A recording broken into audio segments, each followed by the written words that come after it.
तो मैं आज आप लोगों को ये 12वीं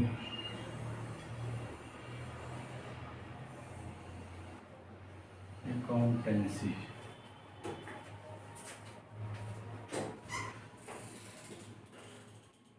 साझेदार की मृत्यु।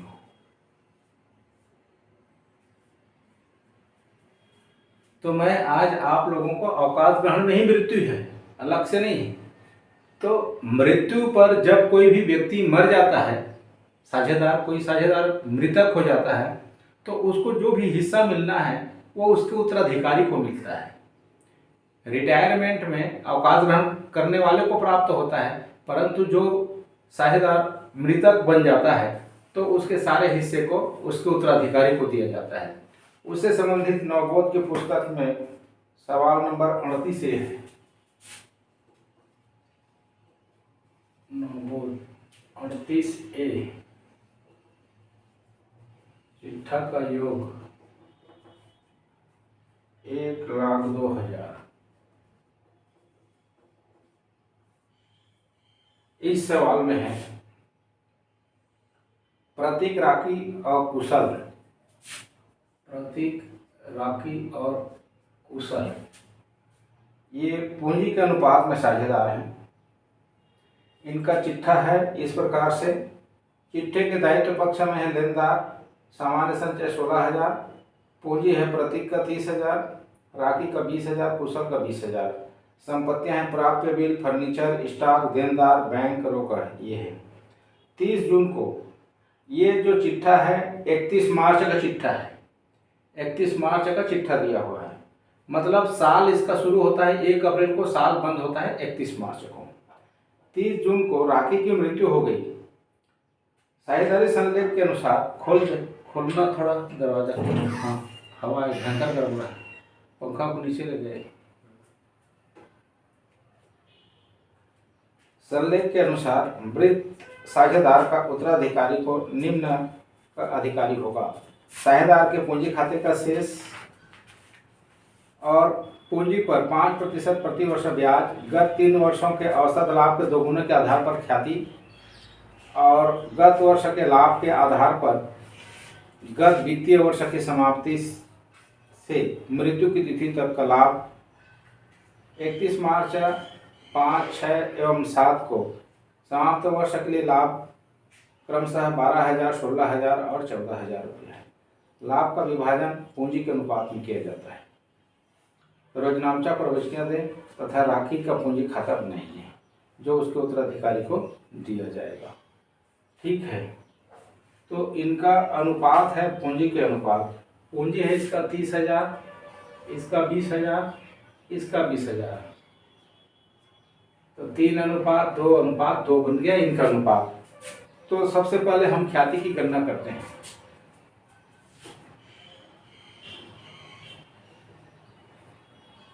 ख्याति की गणना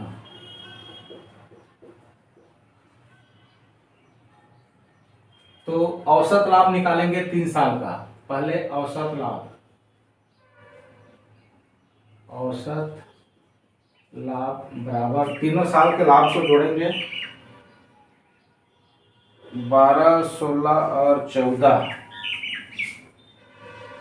12,000, 16,000 और 14,000 बटे 3 ये होता है 42,000 बटे 3 बराबर 3 एकम 3, 3 चौक 12। ये औसत लाभ हुआ। अब ख्याति निकालेंगे। व्यापार की ख्याति 14,000 गुणित 2 बराबर 28,000। इसमें राखी का हिस्सा, वो फर्म की ख्याति है 28,000, इसमें राखी का हिस्सा निकालेंगे।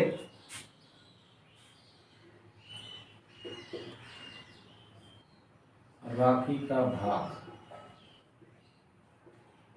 28,000 गुणा 3, 2, 5, 2, 7, 2/7, 7 चौक 28 बराबर 8,000। राखी का हिस्सा निकला 8,000। इसके बाद निकालेंगे दूसरा मृत्यु तिथि तक लाभ की गणना। तो मृत्यु तिथि तक लाभ की गणना गत वित्तीय वर्ष का, तो गत वित्तीय वर्ष का लाभ होता है 14,000। ये पूरे साल भर का माना गया। कितने का माना गया? साल भर का लाभ माना गया। तो वो जो राखी मृतक हो गया वो अप्रैल मई जून 30 जून को खत्म हो, तो 3 महीने का लाभ निकालेंगे। गुणा 3/12, 3 एकम 3 चौक, 4 तिया 12, 12 2, 4 पंचे 20। ये पूरे फर्म का लाभ है। मृत्यु तिथि तक लाभ की गणना फर्म का है। अब इसमें हिस्सा निकालेंगे, राखी का हिस्सा। राखी का लाभ में भाग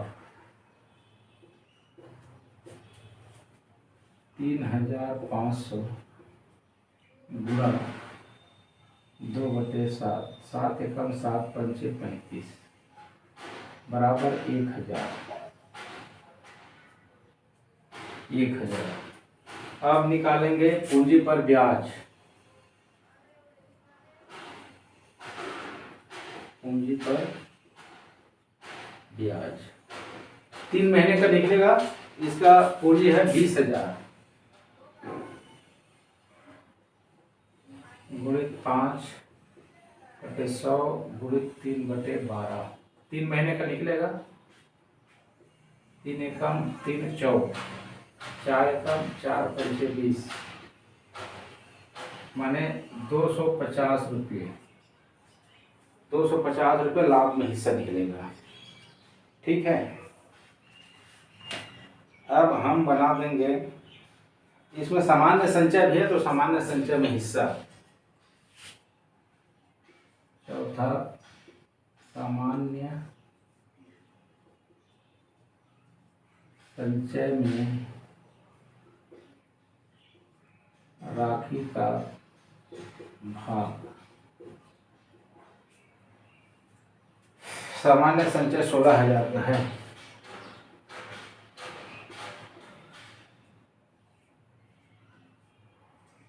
सात दूनी 14, 2 बचा, 7 दूनी 14, 6 60 हो गया, 7 8 56, 4 40, 7 पंचे 35, 5 50, 7 सत्ते 49, 7 सत्ते 49, 1 7 एकम 1 गुणा 2, 2 एकम 2, 2 सत्ते 14 और 2 पंचे 10 और 1 11, 2 8 16, 1 17, 2 दूने 4, 1 5, 2 दूने 4, 4,571 रुपये। ये हो गया। अब बनाएंगे यहाँ राखी का पूंजी खाता। राखी का पूंजी खाता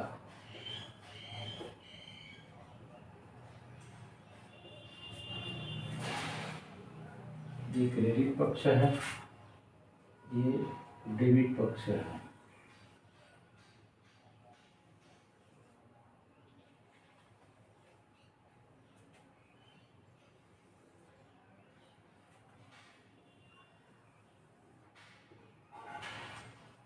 राशि विवरण,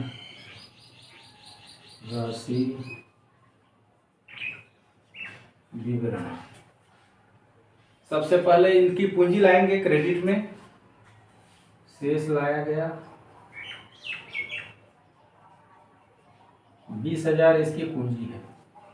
फिर पूंजी पर ब्याज 250, ख्याति का भाग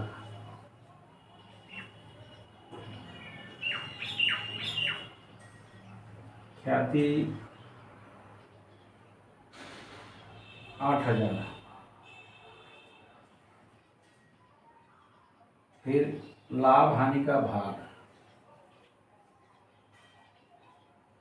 1000, सामान्य संचय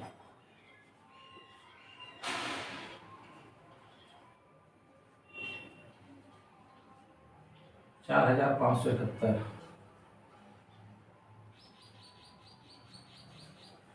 इतना इसको मिलना है, कितना होता है देखते हैं।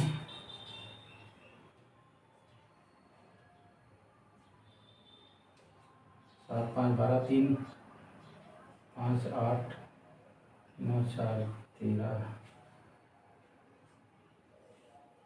35,821 रुपये। तो यहाँ लिखेंगे राखी के उत्तराधिकारी का ऋण खाता मान लेंगे, देय रकम है, ऋण खाता से 35,821, 35,821। आप लोग देख लिए।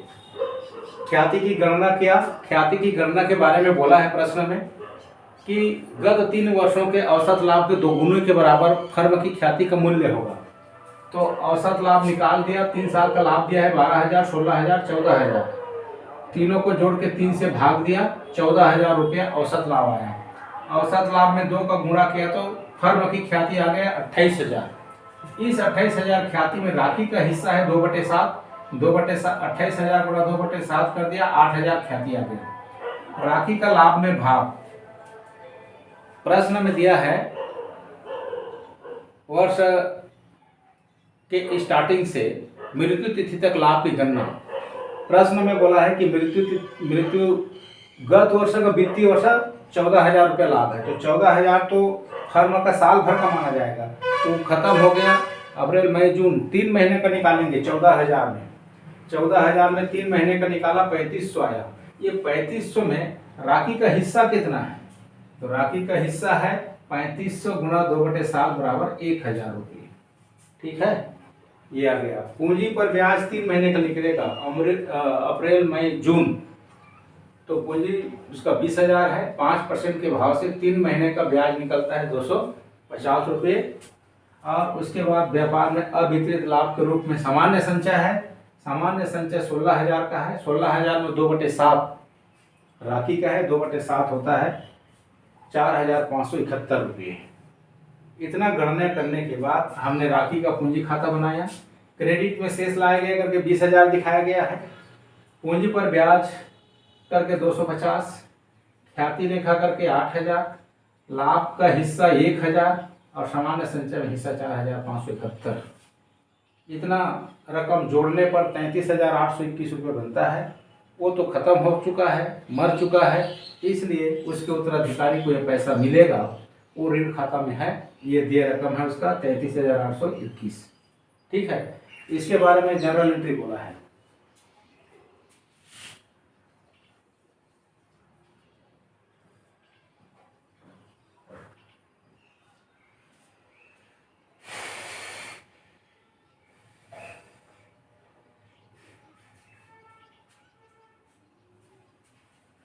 यहाँ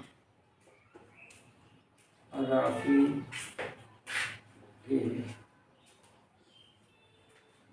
पूंजी खाता डेबिट 33,821,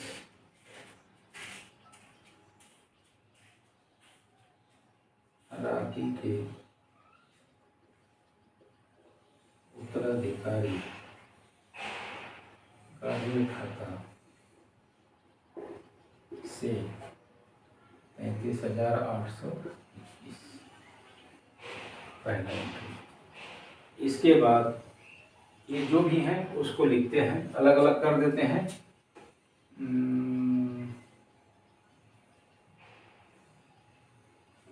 ख्याति खाता डेबिट,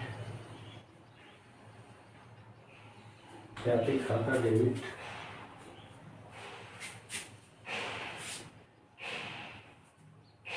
ये 8,000, लाभ हानि खाता डेबिट 1000, पूंजी पर ब्याज खाता डेबिट 250,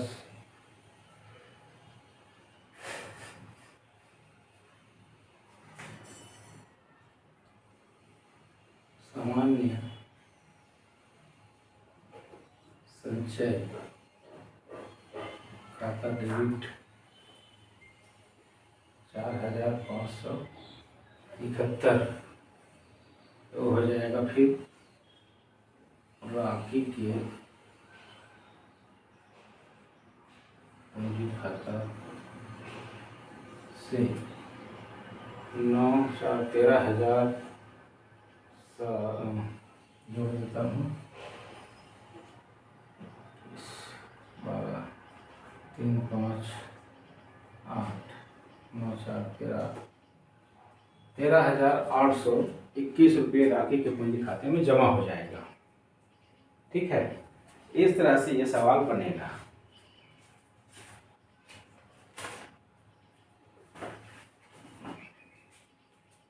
ठीक है, फिर एक सवाल और बनाते हैं। वार्षिकी उचन खाता कैसे होता है?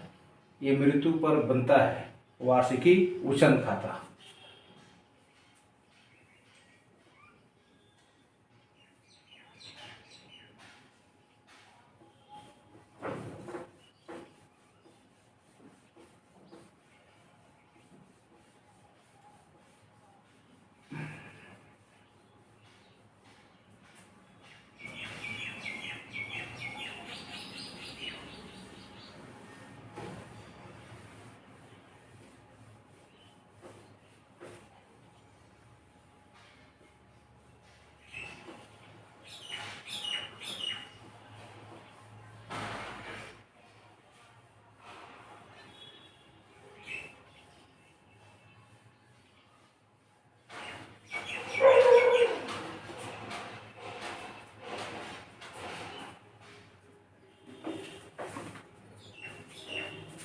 साझेदार के उत्तराधिकारी को तत्काल रुपये नहीं दिया जाता है तो ऋण खाता के आधार पर दे दिया जाता है, या तो वार्षिकी उचन खाता के आधार पर।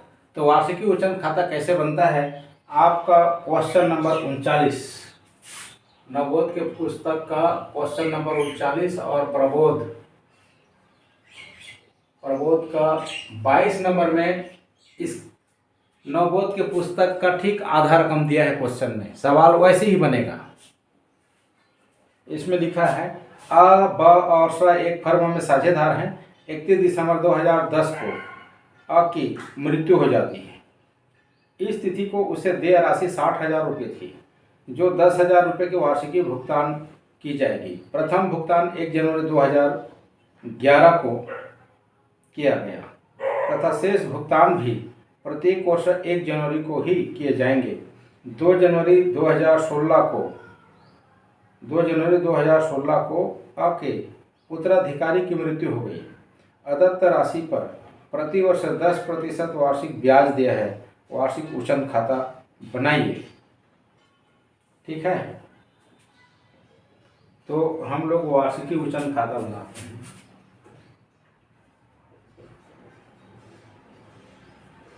वार्षिकी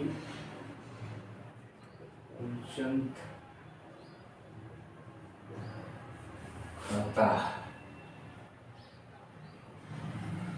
वार्षिकी उचन खाता।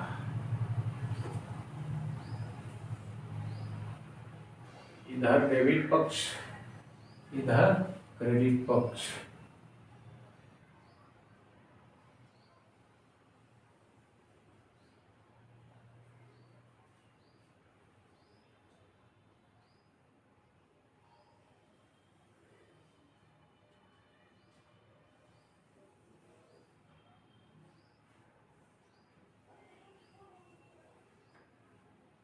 यहाँ राशि लिखी जाएगी,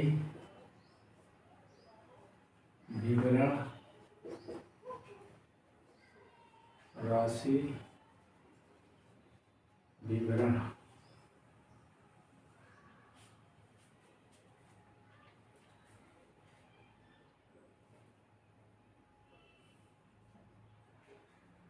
अब इसमें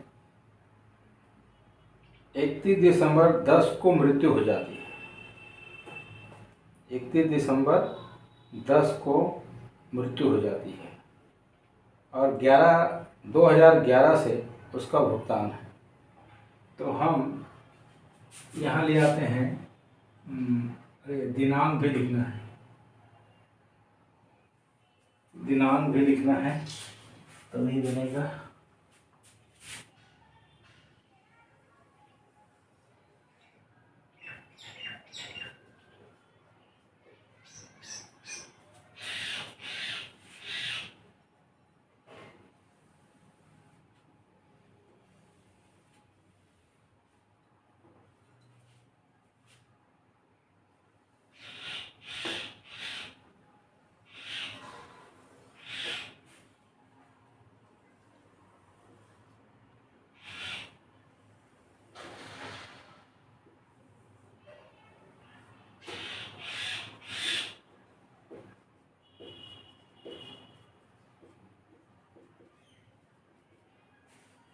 ठीक है, हम लोग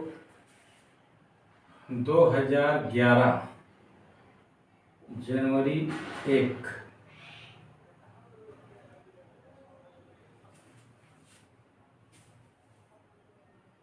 आपका मृत्यु हो जाता है ना।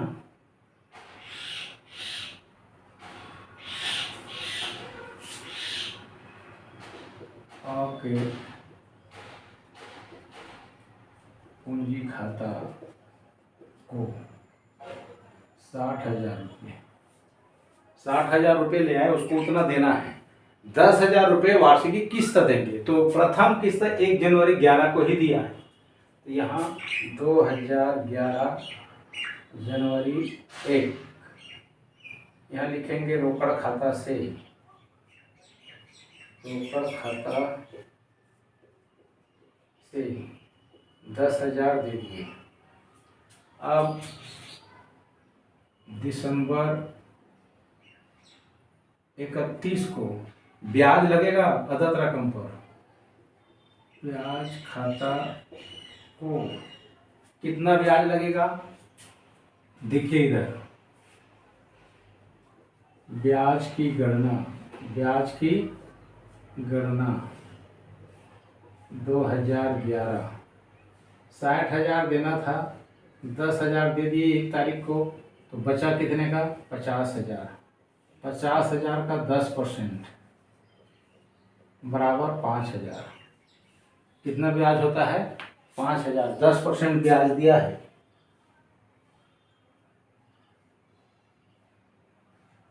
दस प्रतिशत वार्षिक, तो 5,000 ब्याज हुआ। ये लिखेंगे 5,000, ये हो गया 65,000।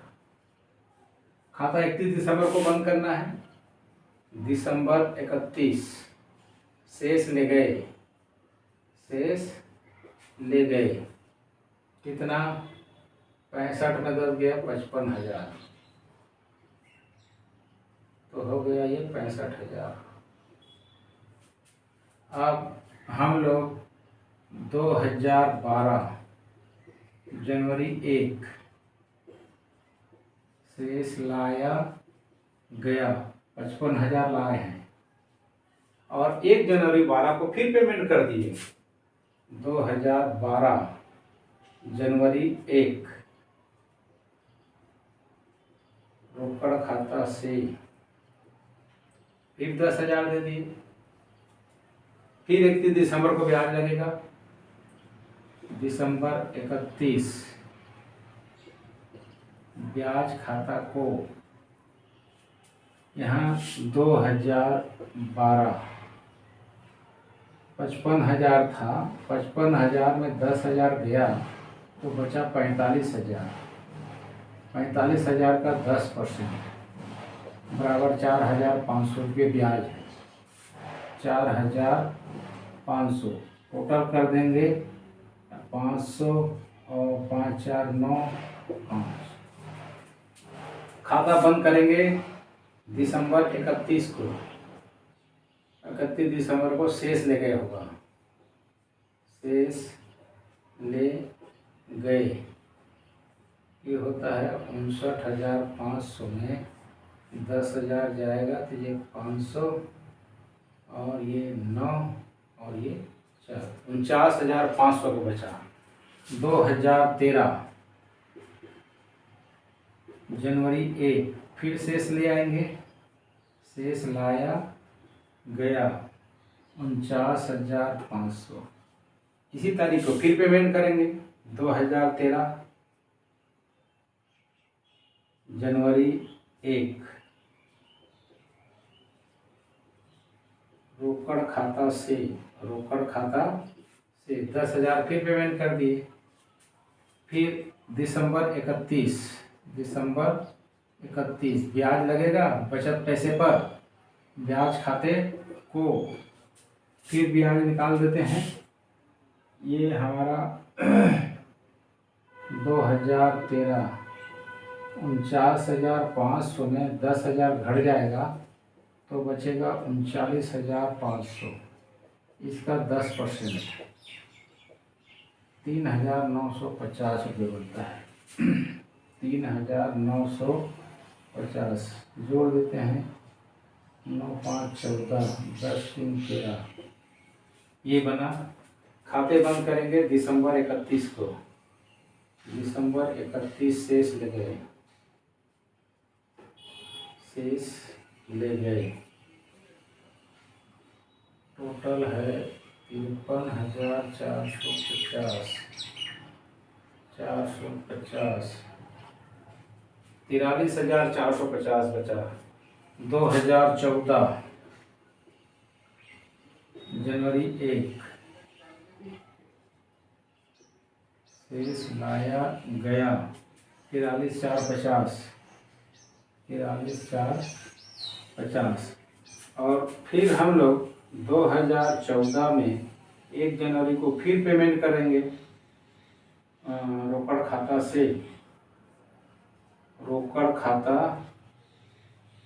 से 10,000 फिर पेमेंट कर दिए।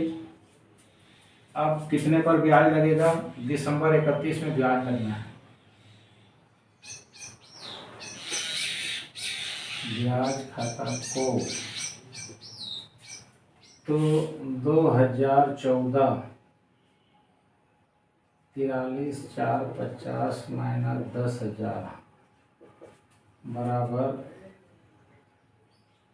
33,450 गुणित 10/100 33,145 रुपये का ब्याज बनता है। 33,45 जोड़ दें 5 4 9 4 3 7 6 टोटल ये हो जाता है। अब हमें खाता बंद करना पड़ेगा 31 तारीख को, तो शेष ले गए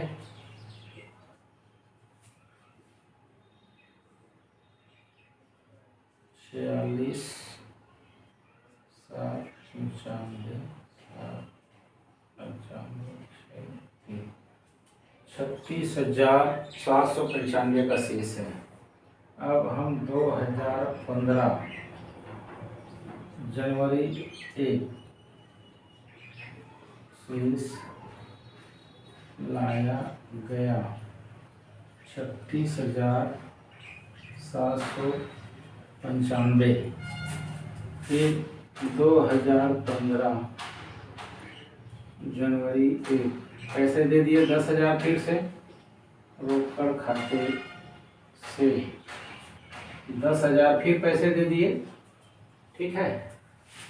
दिसंबर 31 को ब्याज खाता होगा, ब्याज खाते को कितना होता है देखते हैं। 2015 36,795 माइनस 10,000 बराबर 26,795 गुणित 10/100 तो 2680 मान लें। 2680 रुपये ब्याज होगा। 2680 5 9 8 17, 8 6 14, 7 2 9। दिसंबर 31 शेष लिख गए।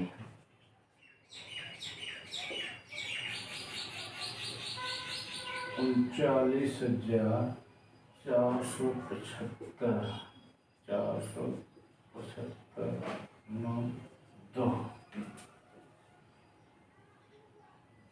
अब यहाँ पर लिख देता हूँ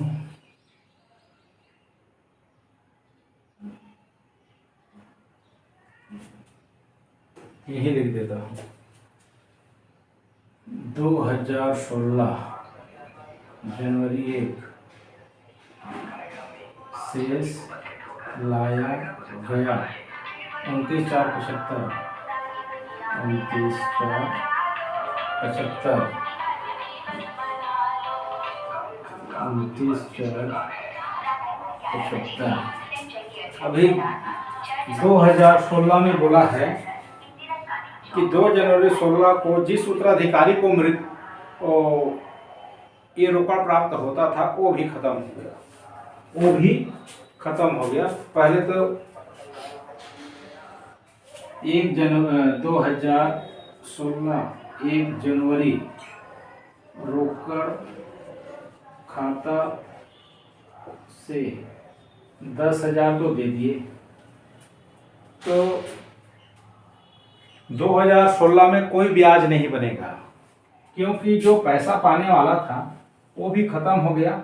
इसलिए 2016 में 29,475 था, उसमें 10,000 घट जाएगा तो बचेगा कितना 19,475। ये 19,475 में कोई ब्याज नहीं बनेगा क्योंकि जो पैसा पाने वाला था, जो रोकड़ प्राप्त करता था, वो भी मर गया। तो जो बच गया पैसे वो किसका है? साझेदारों का, ब और स का है। ब और स का बराबर, तो इसे बांट लेंगे, ब और ये स। 19,475 गुणित 1/2, 2 निया 18, 2 7 14, 2 तिया 6, 2 7 14.5।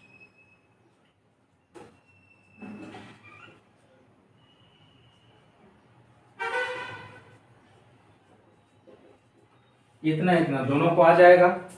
ये लोग बांट लेंगे 2 जनवरी को। 2 जनवरी ब के पूंजी खाता से स के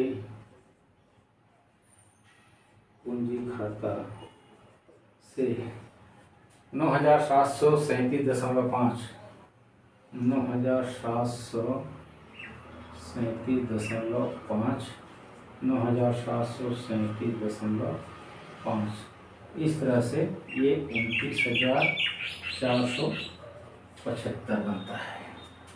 इस तरह से सवाल बनेगा। गणना पूरा दे दी गई है, कैसे गणना हुआ है आप अच्छी तरह से समझ सकते हैं। ठीक है, जैसे उसको 60,000 देना था तो 1 जनवरी को ही तो 10,000 दे दिया। अब 10,000 60,000 में घटा तो बचा 50,000, 50,000 का ब्याज लगाया, वो 5,000 लिख दिया। फिर खाता बंद करना है तो शेष लगेगा करके इसके टोटल में 10,000 घटा के लाया। इस तरह से ये पूरा गया है। ठीक है, यदि ये समझ आता हो तो मेरे चैनल को सब्सक्राइब करें और लाइक करें और कमेंट में भेजें। आज के लिए इतना ही। अवकाश ग्रहण ये खत्म, अवकाश ग्रहण का चैप्टर इतने में ख़त्म होता है। ठीक है। हाँ।